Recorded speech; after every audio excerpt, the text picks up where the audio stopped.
नमस्कार, आप देख रहे हैं देवभूमि दिन भर। मैं हूं आपके साथ कीर्ति बिंदल और बुलेटिन का आगाज तमाम महत्वपूर्ण खबरों के साथ करेंगे। मुख्यमंत्री पुष्कर सिंह धामी ने सीबीएसई की 12वीं और 10वीं कक्षा में उत्तीर्ण होने वाले प्रदेश के सभी छात्र छात्राओं को बधाई दी है। साथ ही सीएम धामी ने उनके उज्जवल भविष्य की कामना की है। मुख्यमंत्री ने कहा कि परीक्षा में जिन विद्यार्थियों को कम अंक प्राप्त हुए हैं वे छात्र निराश न हो और परिश्रम करते रहे। जीवन का प्रत्येक क्षण हमें अनुभव और अवसर दोनों प्रदान करता है।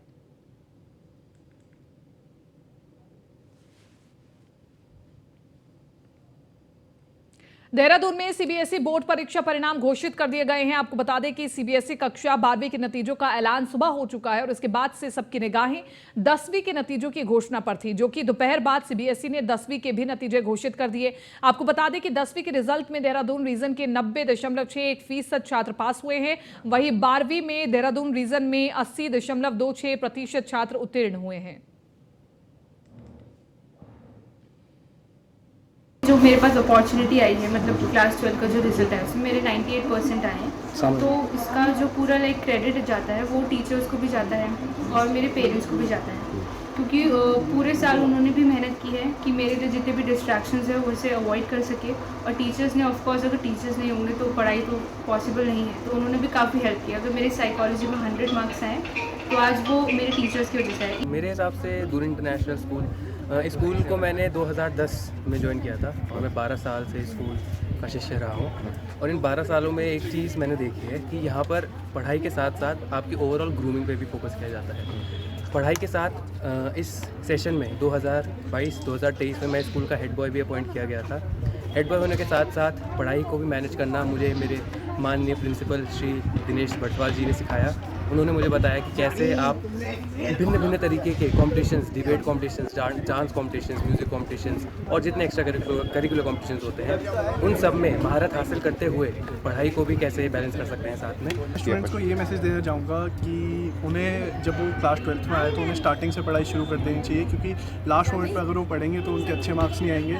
और अगर किसी के कम मार्क्स आए हैं तो उससे बुरा ना माने और उससे एक समझ की तरीके से उसे लें और जीवन में आगे बढ़ें। और मतलब इसकी अपॉर्चुनिटी किसी टीचर्स को और पेरेंट्स को देना चाहेंगे? आपने 80% पास हुए। मैं सबसे पहले तो अपनी 80% आने की खुशी में इसका श्रेय श्री राम को देना चाहूँगा, फिर अपने माता पिता को देना। रुद्रपुर में उद्योगों के विकास को लेकर उद्योग मित्र समिति की बैठक हुई, जहां मुख्यमंत्री पुष्कर सिंह धामी ने रुद्रपुर स्थित रेडिसन होटल में उद्यमियों के साथ चर्चा की। इस दौरान सीएम धामी, केंद्रीय राज्य मंत्री भट्ट समेत कई गणमान्य मौजूद रहे, जिसमें उद्योग मंत्रियों के साथ प्रदेश में उद्योगों के विकास को लेकर भी चर्चा की गई है। आपको बता दें कि बैठक में उद्योग मंत्रियों को, उद्योग मित्रों को प्रदेश में परेशानी ना हो, इसको लेकर भी विचार किया गया है। सरकार और उद्यमियों में समन्वय बना रहे, इस पर प्रदेश सरकार कार्य करेगी। सभी उद्योग मित्रों को प्रदेश के अंदर जो काम करने वाले हैं उनके उद्योगों के संवर्धन के लिए, उनके विकास के लिए और आगे हमारे यहाँ निवेश बढ़े, एक अच्छा एटमॉस्फेयर जो बना है उस एटमॉस्फेयर में लोगों को हम अपनी ओर आकर्षित करें, अपने यहाँ आमंत्रित करें और इनके सुझाव लेकर कहीं किसी प्रकार के उद्योगों को चलाने में कोई परेशानी न हो। सरकार और उद्योग के बीच में लगातार समन्वय बना रहे, उसको लेकर बैठक। मुख्यमंत्री पुष्कर सिंह धामी ने उत्तराखंड में द केरला स्टोरी को टैक्स फ्री किए जाने को लेकर बीजेपी कार्यकर्ताओं में उत्साह देखने को मिल रहा है। बीजेपी कार्यकर्ताओं ने विधायक शिव अरोरा के नेतृत्व में मुख्यमंत्री पुष्कर सिंह धामी का आभार व्यक्त किया और उन्हें पगड़ी पहनाकर सम्मानित किया। इस दौरान मुख्यमंत्री ने कहा कि राज्य में लव जिहाद और लैंड जिहाद बर्दाश्त नहीं किया जाएगा। उन्होंने कहा कि सरकार इसके लिए सजग है, जिसके चलते उनके द्वारा उत्तराखंड राज्य में धर्मांतरण कानून लागू किया गया है। उत्तराखंड हमारी धर्म, अध्यात्म और सांस्कृतिक रूप से पूरे विश्व की एक तरह से राजधानी है, विश्व का एक केंद्र है, भारत का एक केंद्र है। यहाँ पर जो हमारी धार्मिक संस्कृति है, हमारा धर्म है, अध्यात्म है, वो बना रहे, उसके लिए अतिक्रमण, अवैध कब्जेदारी, सरकारी जो ज़मीनों पर कब्जे हैं, उन सबको एक अभियान के रूप में हम लोगों ने लिया है, उसको अभियान के रूप में हटाएंगे। और उत्तराखंड बहुत शांत प्रदेश है, सब लोग एक दूसरे के साथ भाईचारे के साथ रहते हैं और किसी प्रकार का कोई यहाँ पर मतभेद नहीं है, किसी प्रकार का भेद नहीं है, आपस में सब मिलकर। और हम तो वैसे भी हमारे देश के यशस्वी प्रधानमंत्री मोदी जी का जो मंत्र है, सबका साथ, सबका विकास और सबका विश्वास और सबका प्रयास, इस मंत्र को आत्मसात करके आगे बढ़ने वाले हैं। सबको साथ में लेकर उत्तराखंड हिंदुस्तान का श्रेष्ठ राज्य बने। हम हिंदुस्तान के अग्रणी राज्यों में हमारी गिनती हो, पर्यटन के क्षेत्र में, उद्योग के क्षेत्र में, कृषि के क्षेत्र में, बागवानी के क्षेत्र में, शिक्षा चिकित्सा के क्षेत्र में हमारा नंबर 1 पर उत्तराखंड आए। उसके लिए सबको साथ में लेकर सबका आह्वान करते हैं कि सभी लोग इस दिशा में काम करें और राज्य को आगे बढ़ाएं। रुद्रपुर में लव और लैंड जिहाद जैसे मामलों में सख्त एक्शन लेने पर पुलिस लाइन में सम्मान समारोह का आयोजन किया गया। आपको बता दें कि सीएम धामी सम्मान समारोह में शामिल हुए हैं। कुछ तस्वीरें आज के प्रोग्राम की हम आपको दिखा रहे हैं, आज के कार्यक्रम की दिखा रहे हैं। सख्त एक्शन लेने पर पुलिस को सम्मानित किया गया है।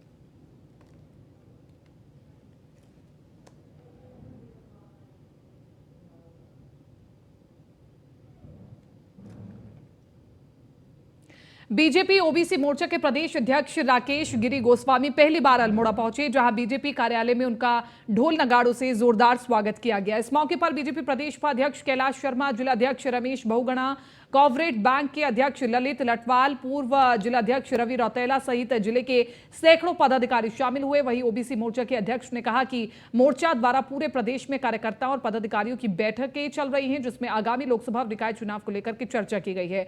वहीं उन्होंने ओबीसी टिकट को लेकर के कहा कि यह सब फैसला हमारा केंद्रीय नेतृत्व करता है।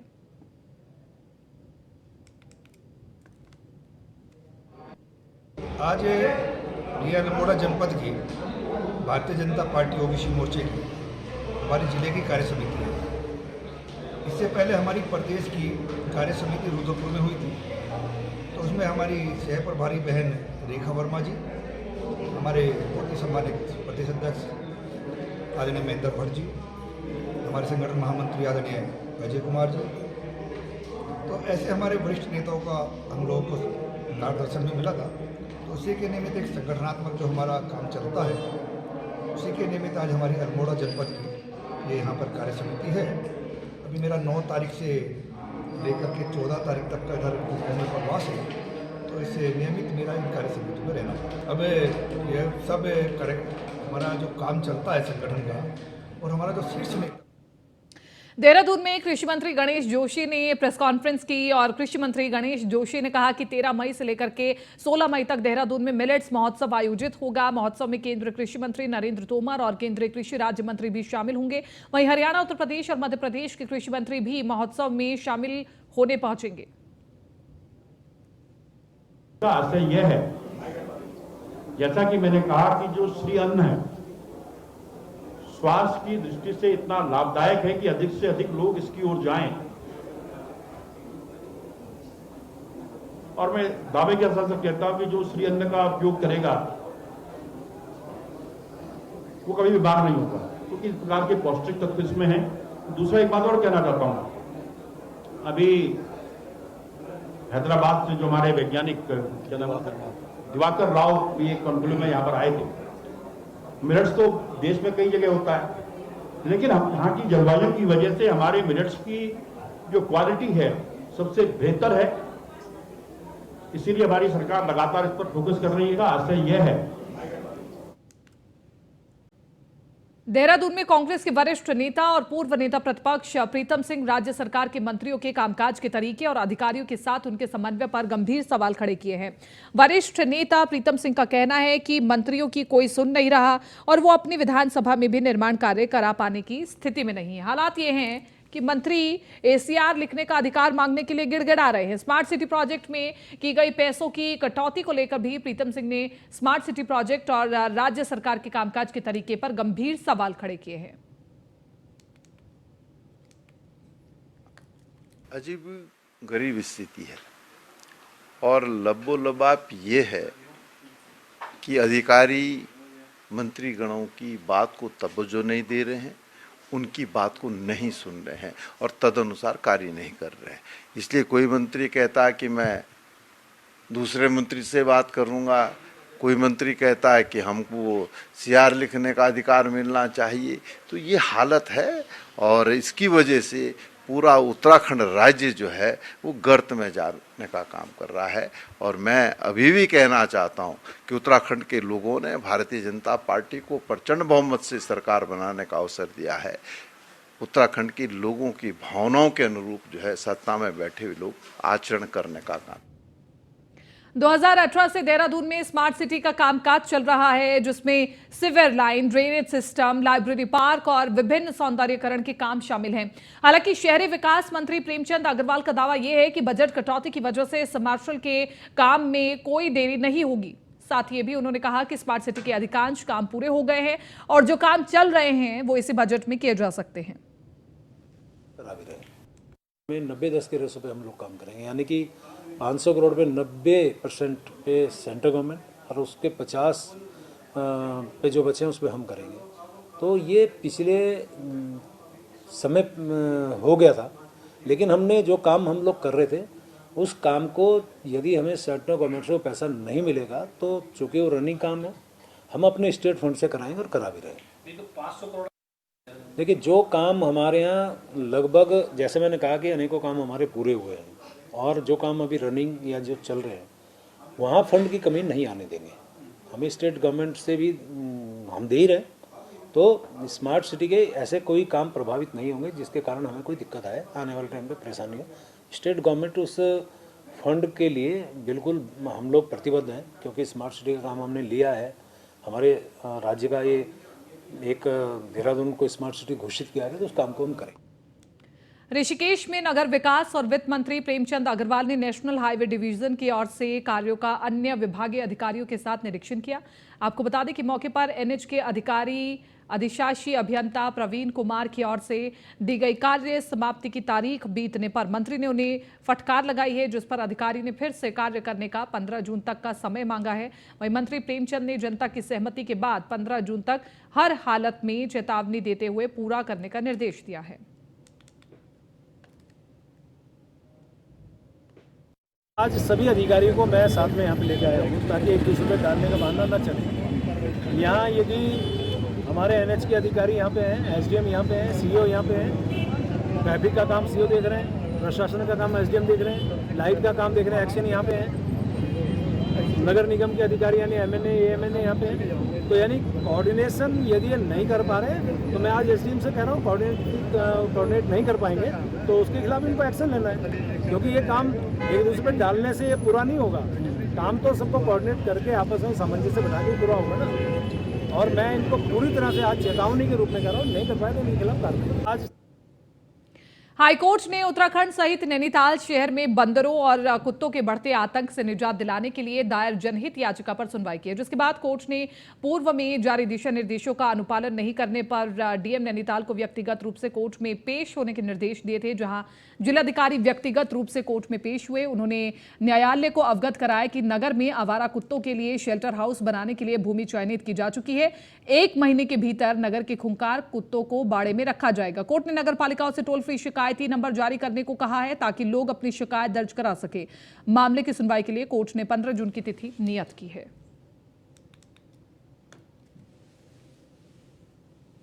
15 कोर्ट को बताया कि साहब हमने ऑलरेडी यहाँ पर कुत्ते के शेल्टर होम बनाने के लिए जगह अलॉट कर दी है और 1 महीने में हम उसके तार बार करके और जितने भी इस तरह के कुत्ते आवारा टाइप के कुत्ते होंगे जो अग्रेसिव डॉग्स हैं उनको उस डॉग पॉन्ड में बंद करेंगे और उनको रख रखाव सरकार द्वारा ही किया जाएगा। और साथ ही जो उत्तराखंड सरकार ने 2023 में ये आवारा पशुओं के संबंध में जो नियम बनाए हैं उनका पालन किया जाएगा, जिसके अंतर्गत प्रत्येक नगर पालिका और सरकार द्वारा टोल फ्री नंबर, शिकायत नंबर जारी किया जाएगा और उसमें जिन जिन लोगों को कोई कंप्लेंट होगी वो अपनी शिकायतें उसमें दर्ज कराए और उनका रिकॉर्ड रखा जाएगा। और इसमें आगे की कार्रवाई के लिए कोर्ट ने आज के लिए उन दोनों को एग्जम्प्ट किया है और अगली तारीख 15 जून निर्धारित कोर्ट को बताया। देहरादून की जिलाधिकारी सोनिका के निर्देश के चलते तमाम मार्गों पर अतिक्रमण हटाओ अभियान चलाया जा रहा है, लेकिन कई व्यापारी अतिक्रमण हटाए जाने के बाद भी मानने को तैयार नहीं है और चंद घंटों बाद ही अपने सामान और प्रतिष्ठानों को फिर से उसी जगह लाकर खड़ा कर दे रहे हैं। ऐसे में जिलाधिकारी सोनिका ने कहा है कि तमाम व्यापारियों से अपील की गई है दोबारा से शहर में अनावश्यक अतिक्रमण न किया जाए, वरना अतिक्रमण के खिलाफ वैधानिक कार्रवाई की जाएगी। जो ये चीज अतिक्रमण जो है ये कॉन्टिन्यूस प्रक्रिया है हटाने की जो है, और ये बार बार हम उसी जगह पे भी जा रहे हैं जहां हमने पहले हटाए, क्योंकि देखा जा रहा है कि लोग बार बार वहां पे फुटपाथ पे अपना सामान रख दे रहे हैं। तो मेरी तो अपील ही रहेगी सभी से कि हम लोग जो अपना ये अतिक्रमण का अभियान चला रहा है, उसे चला रखा है, उसको सक्सेसफुल बनाने में हमारा सपोर्ट करें और पेडेस्ट्रियन के लिए जो फुटपाथ है उसको खाली रखें, जिससे पेडेस्ट्रियन कंफर्टेबली उस पर चल पाए। और साथ ही साथ क्योंकि सब लोग अभी पेनल्टी लग रही है, उसके बाद कोई विधिक कार्यवाही करनी पड़े, तो मुझे लगता है ये सब म्यूचुअल एक एमिकेबली ये हो जाए कि सब लोग अपना जो फुटपाथ पे सामान है उसको हटा। ऋषिकेश में श्यामपुर क्षेत्र के खदरी में संतोषी माता मंदिर के पास की जमीन पर प्रशासन ने 50 परिवारों का अवैध रूप से रहना पाया है। प्रशासन ने सभी परिवारों को सप्ताह भर के अंदर अतिक्रमण हटाने के लिए निर्देश भी दिए और इसी कड़ी में सैकड़ों लोग एकत्रित होकर के एसडीएम कार्यालय पहुंचे। एसडीएम को डीएम के नाम एक ज्ञापन भी सौंपा गया, जिसमें लोगों ने शासन से संबंधित भूमि पर परिवारों को काबिल रहने देने की मांग की है। कार्रवाई हो सकती है कि इतने सालों से रह रहे हैं तो इनको कुछ वहाँ पे पक्का काम इनका हो जाए, कुछ ऐसा कार्रवाई भी नहीं है। जो परिवार है ये एसडीएम साहब के यहाँ, जिलाधिकारी के यहाँ और आयुक्त महोदय के यहाँ एप्लीकेशन डाल दी है कि यहाँ पे जो है लोग बसे हुए हैं, ये कब्जा कर रखा है इन्होंने और उनको बेदखल किया जाए। तो उसके क्रम में जो है अभी 6 तारीख को तहसीलदार मैडम जो आई थी, तो उन्होंने वहाँ पे कुछ जो नाले का पार्ट था जिस अतिक्रमण की कार्रवाई था उसको समतल कर दिया। लेकिन वहाँ पे जो है करीबन ये 50 परिवार जो हैं, इनको भी मौखिक रूप से कह दिया कि भाई आप सारे लोग जो हो सारे सीलिंग की जमीन में बैठे हो और सीलिंग राज्य सरकार की भूमि की कैटेगरी में आती है, तो आप 1 हफ्ते के अंदर अपना जो है सामान उठा के अपना यहाँ से खाली कर दो, 1 हफ्ते के अंदर हम इसको ध्वस्त कर देंगे। तो उस दिन के बाद से जो है ग्रामीण जो है, इनको मालूम ही नहीं था क्योंकि किसी ने स्टाम्प पेपर में ले रखी, किसी ने किसी को दान दे रखा, किसी ने पिता ने बेटी को दे रखा है, तो उस प्रकार से वहाँ पे मसूरी में केबल कार रोपवे की तार टूटने पर फंसे पर्यटकों का रेस्क्यू किए जाने को लेकर के मॉक ड्रिल किया गया। मॉक ड्रिल के दौरान अचानक रस्सी खुलने के कारण रेस्क्यू करने गए एसडीआरएफ के अधिकारी रोपवे से गिर गए और पहाड़ी से टकरा गए, जिसमें वो मामूली रूप से घायल हो गए हैं। वही सूचना मिलते ही राष्ट्रीय आपदा प्रबंधन प्राधिकरण और एसडीआरएफ की टीम मौके पर पहुंच गई है। वही कार्य योजना बनाकर के रेस्क्यू ऑपरेशन संचालित किया गया है और वही खड़ी पहाड़ी होने के कारण रेस्क्यू ऑपरेशन में रोपवे में फंसे 5 पर्यटकों को सकुशल निकाला गया है, जिसमें से एक पर्यटक को गंभीर हालत देखते हुए इसे स्ट्रक्चर के माध्यम से रोपवे से उतार करके 108 एम्बुलेंस के माध्यम से उप जिला चिकित्सालय भेजा गया है। इस समय जो मॉकड्रिल का जो हमारी ये रही, इसमें सभी कंपोनेंट्स ने पार्टिसिपेशन किया है और जो ये ट्रॉली वगैरह चलती है, रोपवे चलता है, इसमें इस तरह का इंसिडेंस था कि रोपवे ऊपर खराब हो गया, ट्रॉली में कुछ विक्टिम्स लोग जो है फंस गए उसमें। तो उनको निकालने के लिए सबसे पहले रिस्पोंडेंट जो है लोकल पुलिस ही रहती है, तो यहाँ पे सूचना मिली, सूचना मिलते ही साथ लोकल पुलिस के द्वारा सभी के साथ समन्वय स्थापित किया गया और क्राउड मैनेजमेंट कराते हुए सबके संग कोऑर्डिनेट करते हुए सकुशल जो है रेस्क्यू किया गया और मॉक ड्रिल जो है अच्छी तरह से जो है राज्य को ये एक बहुत अच्छा इवेंट है और आज जो हाल में 1-2 इंसिडेंट ऐसे हुए हैं जिसमें ये रोप वे में कई लोग जो है स्टक हो चुके हैं।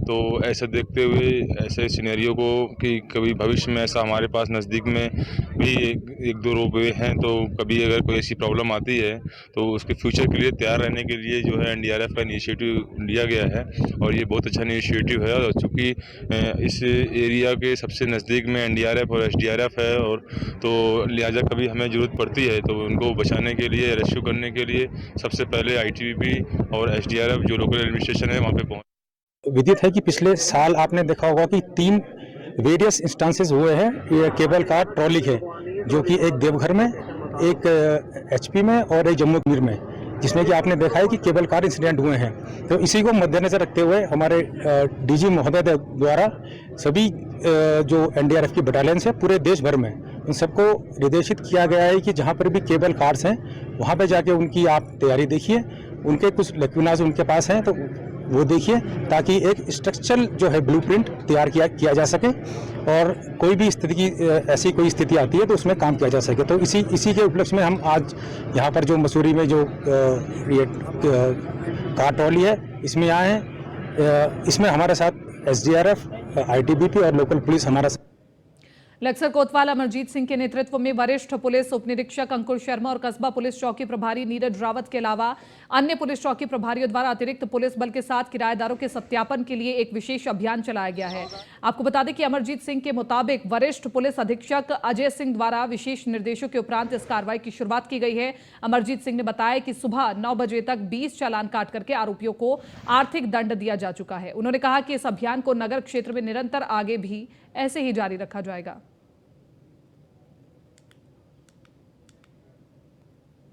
हरिद्वार में मेयर अनीता शर्मा द्वारा देवपुरा स्थित नगर निगम के एक भवन पर हुए कब्जे को लेकर के औचक निरीक्षण किया, जिसमें पाया गया कि भवन को बिना अनुमति के नगर आयुक्त द्वारा स्वयं सहायता समूह की महिला को दिया गया है। निरीक्षण के दौरान मेयर पति अशोक शर्मा स्वयं सहायता समूह की महिला द्वारा किए गए इस कब्जे को लेकर के काफी आक्रोश में दिखी और नगर आयुक्त पर कई गंभीर आरोप भी लगाए गए हैं। आपको बता दें कि कांग्रेस ज्वालापुर विधायक रवि बहादुर ने सवाल खड़े करते हुए कहा कि नगर आयुक्त के पास कौन सी पावर है जो उनके द्वारा बिना मेयर की अनुमति से भवन को अलॉट किया गया है।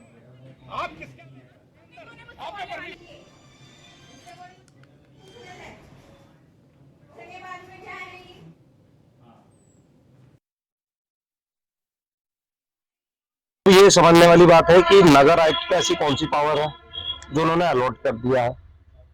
नगर आयुक्त के परमिशन से हुआ है, डीएम की परमिशन से हुआ है या इस प्रदेश की सरकार के किसी कार्य से हुआ है। किसके द्वारा ये जगह अलॉट की गई है और इसमें बिजली की चोरी यूज की जा रही है। सूचना मिली कुछ भाजपा के पार्षद है कि यहाँ पे कब्जा हो रहा है। मैडम आप तो कब्जे हटा रही हो, यहाँ पे कब्जे क्यों कर रहे हैं। अब मैं आके देखा तो वाकई में यहाँ पे ताले लगे पड़े हैं, आदमी सो रहे हैं अंदर, बाहर ताला लगा है? ये तो गलत है। और पूछा तो कहने लगी कि भाई ये तो मुझे नगर आयुक्त ने यहाँ सौंप रखा है, तो नगर आयुक्त को अनुमति तो मेरी लेनी चाहिए।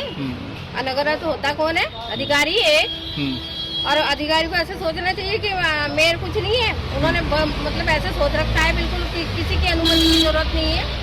और हम ये नहीं चाहेंगे, हमें कब्जा अपना सरकारी भवन है जो हमें खाली करना अभी, और हमें इसमें ताला लगाएंगे। हम कोई पत्र नहीं दिखाया है, कह रही साहब के पास है। अरे साहब के पास एक पत्र है तो तुम्हारे पास भी तो होना चाहिए। देहरादून में वरिष्ठ नर्सिंग अधिकारी आज सड़क पर नर्सेज डे मनाने को मजबूर हुए। आपको बता दें कि नर्सेज दिवस के दिन स्वास्थ्य मंत्री धन सिंह रावत के आवास के बाहर नर्सिंग अधिकारियों ने केक काटकर नर्सिंग की जननी फ्लोरेंस नाइटिंगेल का जन्म दिवस मनाया है। और वहीं वरिष्ठ नर्सिंग अधिकारी ने कहा कि उनके पास कोई अस्पताल नहीं है जहां पर वो नर्सेज डे मना सके। उन्होंने गुहार लगाई है, लेकिन स्वास्थ्य मंत्री धन सिंह रावत से उनकी मुलाकात नहीं हो पाई है।